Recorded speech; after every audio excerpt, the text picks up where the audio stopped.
Study IQ IAS, अब तैयारी हुई अफोर्डेबल। नमस्कार दोस्तों कल पूरे दुनिया को काफी बड़ा शॉक लगा जब खबर ये आई कि साउथ कोरिया के अंदर, जो कि एक डेमोक्रेटिक कंट्री है, वहां पर मार्शल लॉ इंपोज कर दिया गया है, एक तरह से इमरजेंसी डिक्लेयर कर दिया गया है। तो ये तो खबर आप सबने सुनी होगी, लेकिन मैं आपको बता दूं, कल देर रात को अचानक से एक और खबर आती है कि 6 घंटे के अंदर अंदर जो प्रेसिडेंट हैं उनको ये मार्शल लॉ विड्रॉ करना पड़ गया। ये खबर आप देख सकते हो, South Korean president withdraws martial law order hours after declaring it. तो ऐसा हुआ क्या एग्जैक्टली? साउथ कोरिया के अंदर कानून क्या कहता है, लोगों ने क्या किया, काफी कुछ आपको जानने को मिलेगा। चलिए आगे बढ़ते हैं, लेकिन उससे पहले दोस्तों आप सबको बता दूं कि आप में से जो भी लोग यूपीएससी की प्रिपरेशन कर रहे हैं, आप हमारे कोई भी बैचेस ले सकते हैं, and by using this code Ankit live you will also get maximum discount. और इन सभी के लिंक कमेंट सेक्शन में दिए हुए हैं। और इसके अलावा अगर आप एमसीक्यूज अटेम्प्ट करना चाहते हैं तो मेरे इंस्टा पेज पर जाइए, वहां पर स्टोरीज में जितने भी एमसीक्यूज हैं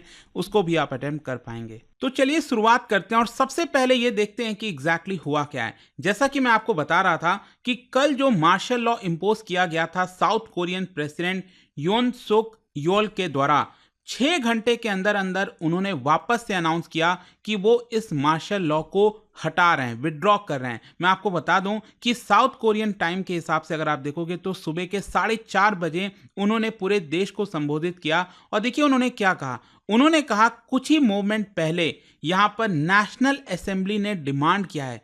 एक्चुअली क्या है, जैसे भारत के अंदर आपको पता है हमारी जो पार्लियामेंट है उसमें 2 हाउसेज हैं, that is Lok Sabha and Rajya Sabha. उसी प्रकार से साउथ कोरिया के अंदर वहां की जो पार्लियामेंट है उसमें एक ही हाउस है और उसको कहा जाता है नेशनल असेंबली। तो वहां के प्रेसिडेंट ने ये बोला कि जो नेशनल असेंबली है उन्होंने वोटिंग की और डिमांड किया है कि ये जो स्टेट ऑफ इमरजेंसी लगाया है मैंने, उसको विड्रॉ किया जाए। और इसको मैं एक्सेप्ट करता हूं और यहां पर जो भी एक तरह से चीजें हो रही थी इमरजेंसी से रिलेटेड, उसको यहां पर विड्रॉ किया जाता है। अब क्वेश्चन ये है कि आखिरकार कोरियन पार्लियामेंट ने क्या किया।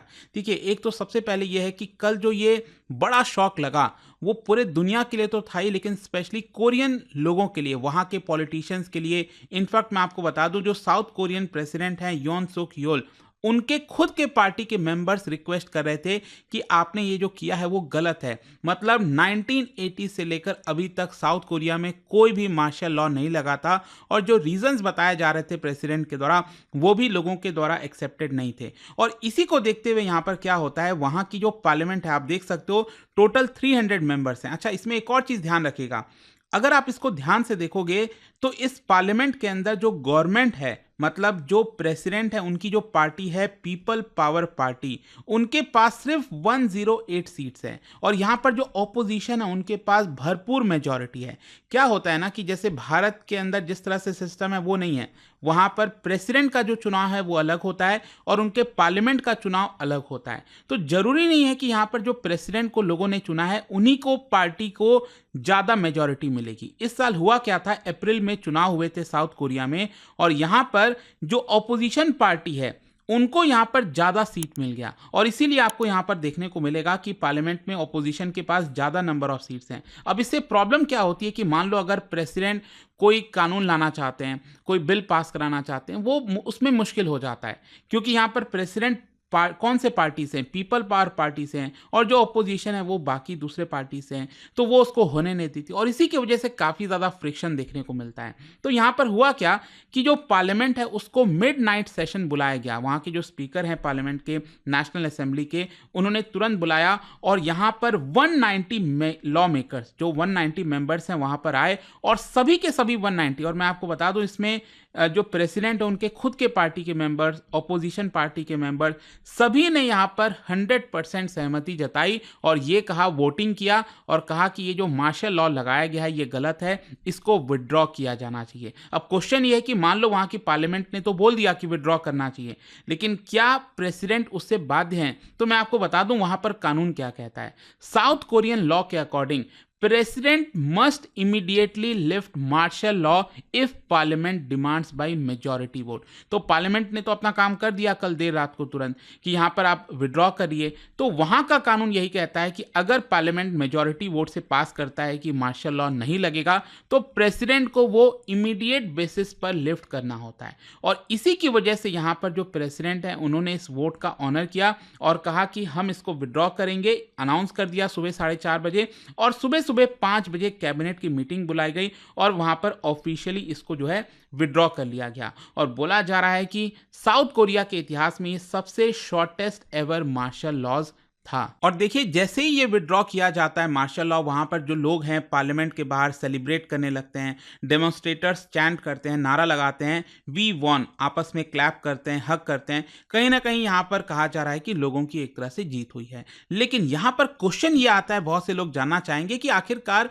प्रेसिडेंट ने इतना बड़ा डिसीजन क्यों ले लिया और क्यों ऐसा किया। देखो मैं आपको पहले तो बता दूं कि वहां पर मार्शल लॉ 1980 के बाद से पहली बार लगाया गया और 40 वर्षों में पहली बार इस तरह का कदम लेना ये एक बहुत बड़ा शॉकिंग था सभी लोगों के लिए। और यहां पर जो प्रेसिडेंट है उन्होंने डायरेक्टली आरोप लगाया ऑपोजिशन के ऊपर और कहा कि जो ऑपोजिशन है वो एंटी स्टेट फोर्सेस की तरह काम कर रहा है। यहां पर मैं चाहता हूं कि अपने देश को नॉर्थ कोरिया से बचाया जाए। देखो क्या है ना, आपको पता है यहां पर नॉर्थ कोरिया और जो साउथ कोरिया दोनों में आपस में जंग चलती रहती है। अभी भी ऑफिशियली जो है वॉर में ही है, यहां पर ऑफिशियल कोई डिक्लेरेशन नहीं किया गया है।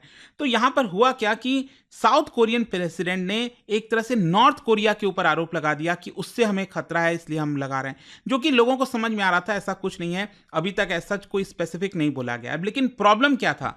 प्रॉब्लम जो मैं आपको बता रहा था ना, पार्लियामेंट में यहां पर जो प्रेसिडेंट की पार्टी है पीपल पावर पार्टी, उनके पास मेजॉरिटी नहीं है पार्लियामेंट में और कोई भी अगर वो बिल पास कराना चाहते हैं तो उसको जो ऑपोजिशन है वो रोक देती थी। तो इसकी वजह से प्रेसिडेंट को ये चीज पसंद नहीं आ रही थी और इसीलिए यहां पर डायरेक्टली उन्होंने ऑपोजिशन को ब्लेम किया और कहा कि आप एक तरह से साउथ कोरिया की जो तरक्की है, साउथ कोरिया को आगे बढ़ने नहीं दे रहे हैं। With no regard for the livelihoods of the people, opposition party has paralysed governance.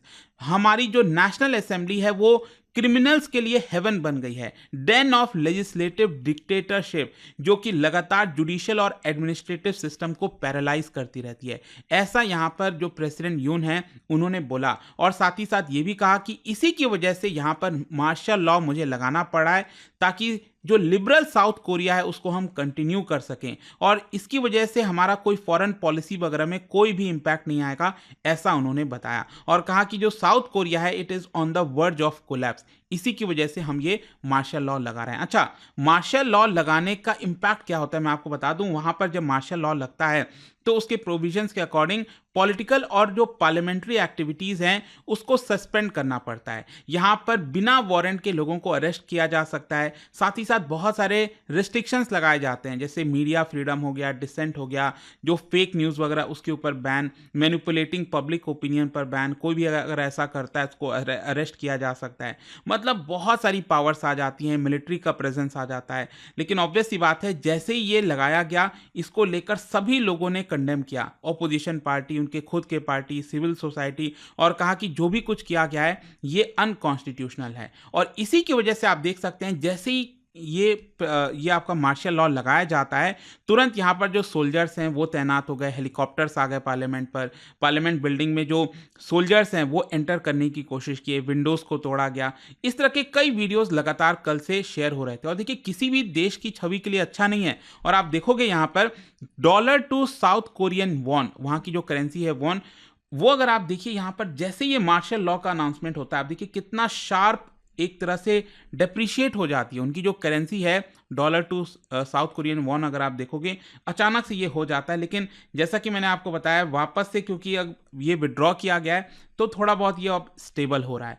लेकिन आप देख सकते हैं कि जैसे ही ये किया गया था, मार्शल लॉ लगाया गया था, नेशनल असेंबली के बाहर बहुत सारे लोग जमा हो जाते हैं, स्लोगन्स लगाते हैं, withdraw emergency martial law, arrest Yoon Suk Yeol. मतलब लोग यहाँ पर चिल्ला रहे हैं, चीख रहे हैं कि जो प्रेसिडेंट है उन्हीं को अरेस्ट कर लो। इनफैक्ट मैं आपको बता दूं साउथ कोरिया का एक जो सबसे इंपॉर्टेंट पार्टनर देश है वो है अमेरिका। अमेरिका के बहुत सारे सोल्जर्स साउथ कोरिया में मौजूद थे, तो अमेरिका को भी काफी काफ़ी कंसर्न होगा कि आखिरकार हो क्या रहा है। और इसी की वजह से जो यूएस के डिप्टी सेक्रेटरी हैं, उन्होंने काफ़ी ग्रेव कंसर्न जताया और कहा कि जो भी कुछ डेवलपमेंट हो रहा है साउथ कोरिया में, हम चाहेंगे कि यहाँ पर जो भी पॉलिटिकल पार्टीज़ में डिस्प्यूट हैं, वो पीसफुली रिजॉल्व कर लिए जाएँ।